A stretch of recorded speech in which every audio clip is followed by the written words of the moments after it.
of talk here. So wrapping up this section on marriage is an acronym that I've heard. It kind of embodies all of this. Family, F-A-M-I-L-Y, forget about me, I love you. As persons, we are fulfilled in giving ourselves away to somebody else, that total gift of love to another. And a family that's open to life, to a husband and wife who are faithful to each other, and have a family and can live that out in, getting up in the morning and going to work to take care of the family, getting up in the middle of the night to take care of the kids. That's all sacrifice and giving away yourself for another person. That's what family is all about. So now, offenses against marriage. And the Catechism lists quite a few offenses against marriage and offenses against chastity. So I broke it up. And so I'm going to touch on these three. Adultery, divorce, and contraception. Oh, sorry. Adultery is pretty easy. I mean, it violates the sixth commandment. It violates wedding vows. And, we're talking about this total mutual gift and faithfulness to each other, and it's trampling on that gift. And to turn your back on your spouse that way, of course, is very hurtful and very painful and very, very bad for marriage. So enough said about that. Divorce, I know Frank and Phyllis are going to talk about annulments, and I just picked up this verse from the book of Matthew where Jesus says, what God has joined, man cannot put asunder. And one, I've never been involved in the enrollment process, but the way that it's been presented to me is that it's church in its being charitable and pastoral is trying to help a couple deal with a marriage that maybe shouldn't have happened, and at the same time respecting Christ's and God's design for marriage and its permanence. And it's a difficult thing. They'll talk more about that. Contraception. Okay, we're going back to Genesis, would be fruitful and multiply. And I'm going to go back to Ephesians, this verse. That, the conjugal union of man and wife is a sign of Christ in His church. And so it's a renewal of wedding vows. The sacrament of marriage is, the ministers of the marriage are actually the couple. And each time they have sex, it's a renewal of the vows that they gave to each other on their wedding day. And it is a sign of their marriage, and their marriage is a sign of the relationship of Christ and the church. So it can be considered a sign of a sign. To be a true sign, it needs to be free, total, faithful, and fruitful.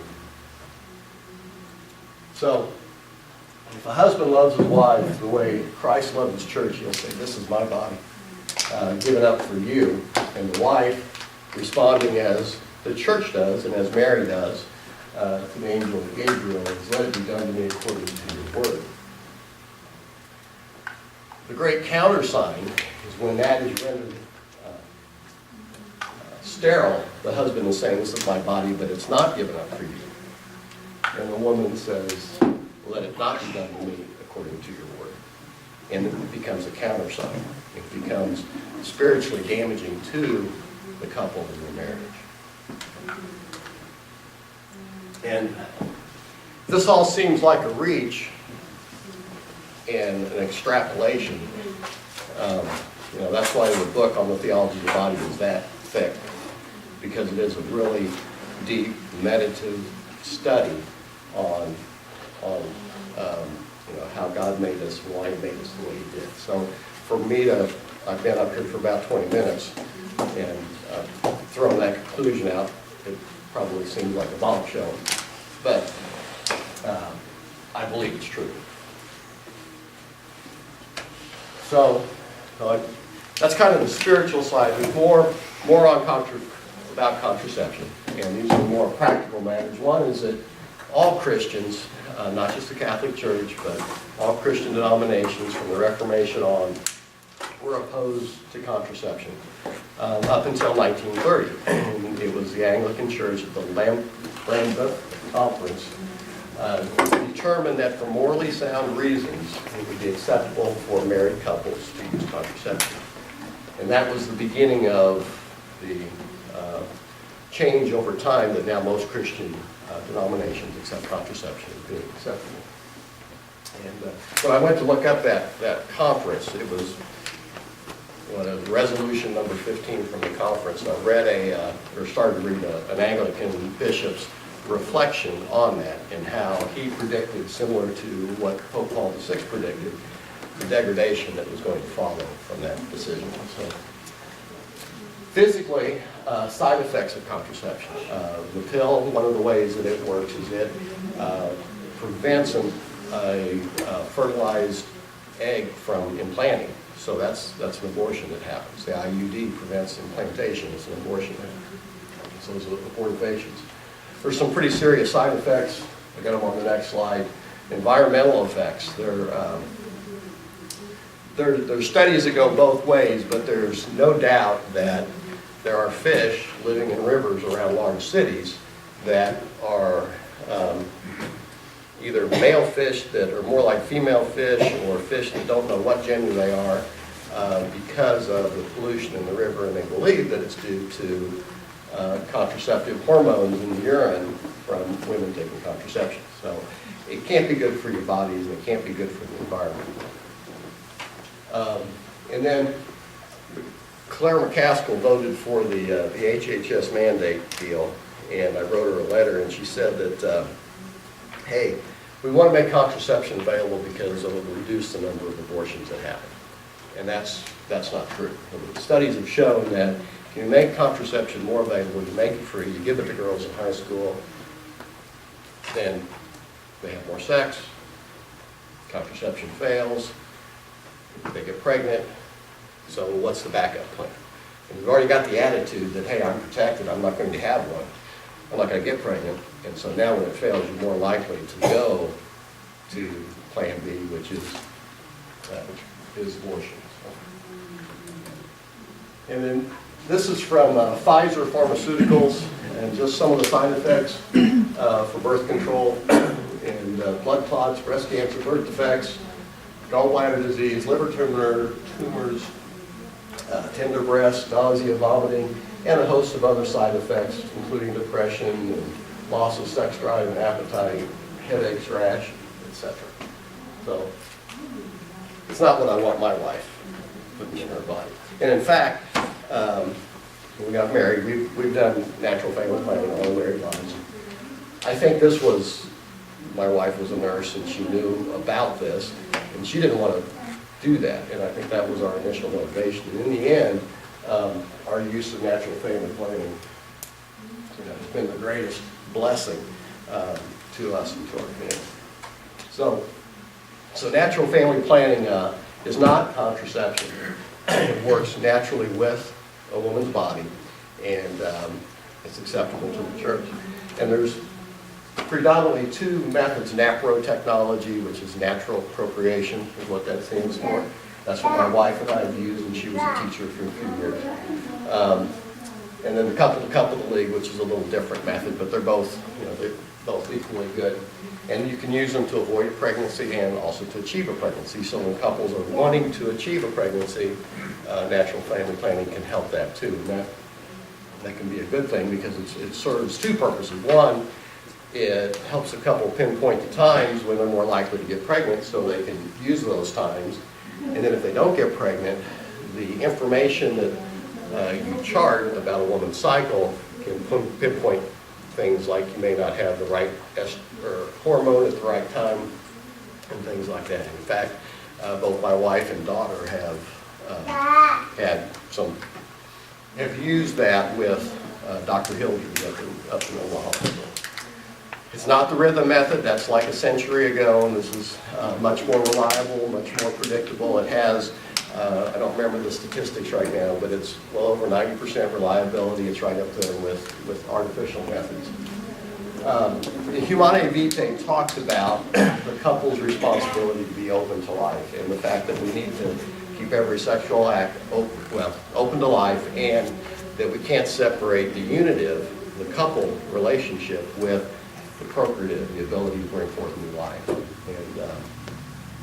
And so it also said that a couple you don't have to have 12 kids. I mean, you can decide to limit your family for serious reasons.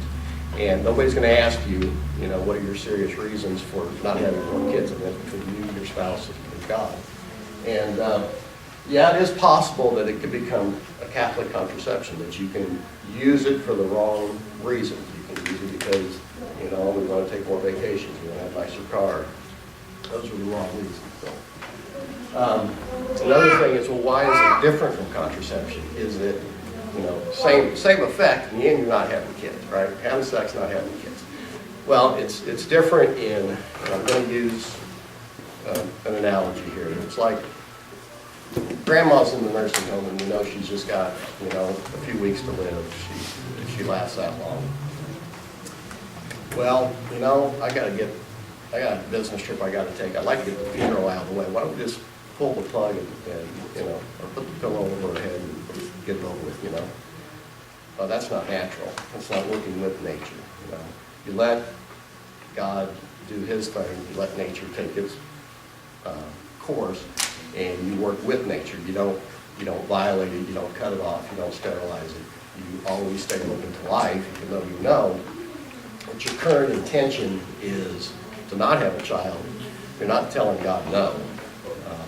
You're saying, hey, this is our plan right now.